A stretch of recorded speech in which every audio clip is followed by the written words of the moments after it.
उनके इस प्रयास को? देखिए, कांग्रेस जो देश का सबसे पुराना राजनीतिक दल है,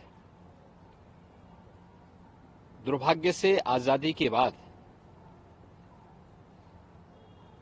वह दिशाहीन हो गई और आज तो वह नेतृत्व विहीन भी हो गई। ये दिशाहीनता का ही दुष्परिणाम है कि कांग्रेस पार्टी के तमाम नेताओं ने लगातार भारत की सभ्यता और संस्कृति को कोसने,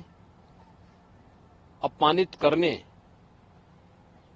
और सनातनता को हर प्रकार से बदनाम करने के कुत्सित प्रयास किए हैं। यूपीए सरकार के समय यही दुर्भाग्यपूर्ण स्थिति देखने को मिली थी, जब कांग्रेस के एक वरिष्ठ नेता ने और उस समय के केंद्रीय गृह मंत्री ने भगवा आतंकवाद के नाम पर भारत की सनातन संस्कृति को अपमानित करने का प्रयास किया था और दुनिया के सामने बदनाम करने का भी कुत्सित चेष्टा की थी। यह हर व्यक्ति जानता है कि कांग्रेस की नीतियां देश के अंदर आतंकवाद और नक्सलवाद का कारण बनी और आज मोदी जी के नेतृत्व में न केवल आतंकवाद और नक्सलवाद की समस्या का समाधान हुआ है, बल्कि देश के अंदर चाहे वह जम्मू कश्मीर का उग्रवाद हो, वहां का आतंकवाद हो, चाहे वह पूर्वोत्तर के अराजकता हो, चाहे देश के विभिन्न राज्यों में यूपीए सरकार के समय जो नक्सलवाद था, लगभग 17 राज्यों में 115 से 120 जनपद ऐसे थे जो नक्सली हिंसा से बुरी तरह चपेट में थे। उस सरकार में आतंकवाद से, उग्रवाद से या नक्सलवाद से लड़ने की इच्छा शक्ति नहीं थी। यही कारण था कि देश में अराजकता थी, अव्यवस्था थी। पिछले 10 वर्ष में देश के अंदर सुरक्षा का एक बेहतर माहौल बना है। आतंकवाद की जड़ जम्मू कश्मीर में धारा 370 को मोदी जी के नेतृत्व में, गृह मंत्री अमित शाह जी के नेतृत्व में पूरी तरह समाप्त करते हुए जम्मू कश्मीर को विकास की मुख्य धारा के साथ जोड़ने का कार्य किया गया। पूर्वोत्तर के राज्यों का जो उग्रवाद था, जो अराजकता थी, उसको कंट्रोल करके उन्हें राष्ट्र की मुख्य धारा के साथ जोड़ने में सफलता प्राप्त हुई। नक्सलवाद जो यूपीए सरकार के समय 120 के आसपास जनपदों में फैले हुए थे, 17 राज्यों में, आज उसको नियंत्रित करते हुए देश के एक आध राज्य में 2-3 जनपदों तक मात्र सीमित होकर के रह गया है और हमारा विश्वास है कि बहुत शीघ्र यहां से भी नक्सलवाद का अंत होगा। कांग्रेस की सरकार भारत की सनातन सभ्यता और संस्कृति को अपमानित करती थी, उसको बदनाम करती थी। आज मोदी जी के नेतृत्व में भारत की सभ्यता और संस्कृति दुनिया के अंदर सम्मान प्राप्त कर रही है। भारत का गौरव पुनर्स्थापित हुआ है और यह अवसर कभी कभी आता है। यही कारण है कि महाराष्ट्र की राष्ट्रवादी जनता आज मोदी जी के साथ, उनके नेतृत्व में उन्हें तीसरा कार्यकाल देने के लिए पूरी तरह प्रतिबद्ध दिखाई देता है और हमें विश्वास है कि जो कांग्रेस उन्हें बदनाम करने, उनके हिस्से पर सेंधमारी करने,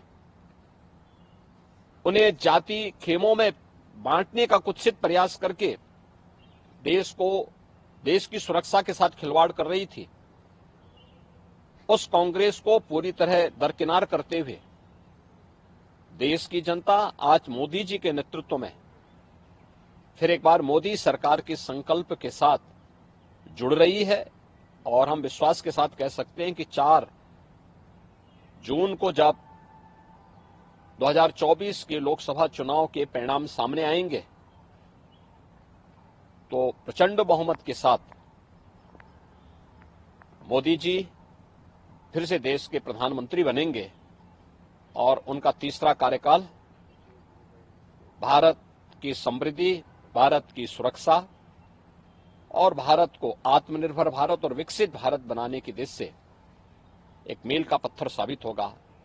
और मुझे लगता है हर भारतवासी के लिए गौरव का क्षण होगा। सर, हम कह सकते हैं कि यूपीए की जो सरकार थी उस समय जो आतंकवादी घटनाएं थी उसको कहीं ना कहीं भगवा रंग देकर के उन्होंने राजनीतिक एक साजिश का प्रयास किया, जान के उसको भगवा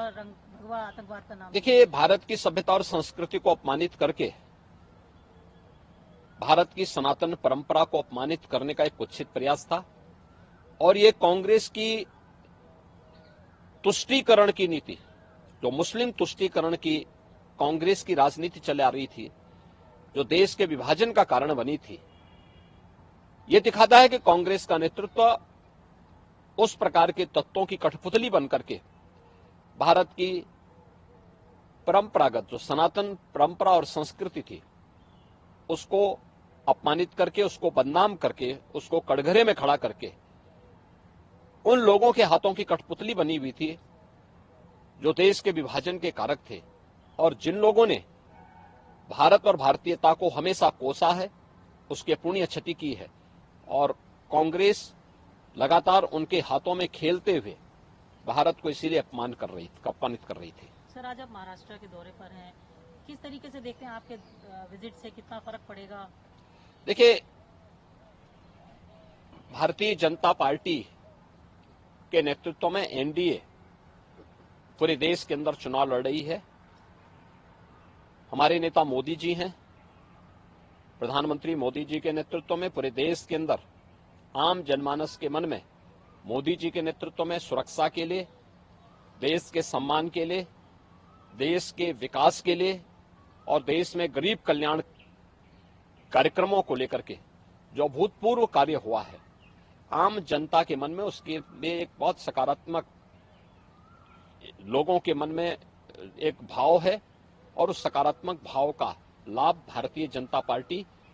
और एनडीए के सभी उम्मीदवारों को प्राप्त हो रहा है और मेरा पूरा विश्वास है कि महाराष्ट्र की धरती तो छत्रपति शिवाजी महाराज की धरती है, महाराष्ट्र की धरती तो साहूजी महाराज की धरती है, महाराष्ट्र की धरती तो महात्मा फुले जी की धरती है, सावित्रीबाई फुले जी की धरती है, बाबा साहब डॉक्टर भीमराव अंबेडकर जी की धरती है, वीर सावरकर की धरती है। स्वाभाविक रूप से वहां की धरती देश को एक नई दिशा देने वाली धरती है और मोदी जी उन्हीं विचारों को लेकर के कार्य कर रहे हैं, तो स्वाभाविक रूप से महाराष्ट्र की जनता का आशीर्वाद भी, वहां की जनता जनार्दन का आशीर्वाद भी भारतीय जनता पार्टी और एनडीए के प्रत्याशियों को अवश्य प्राप्त होगा।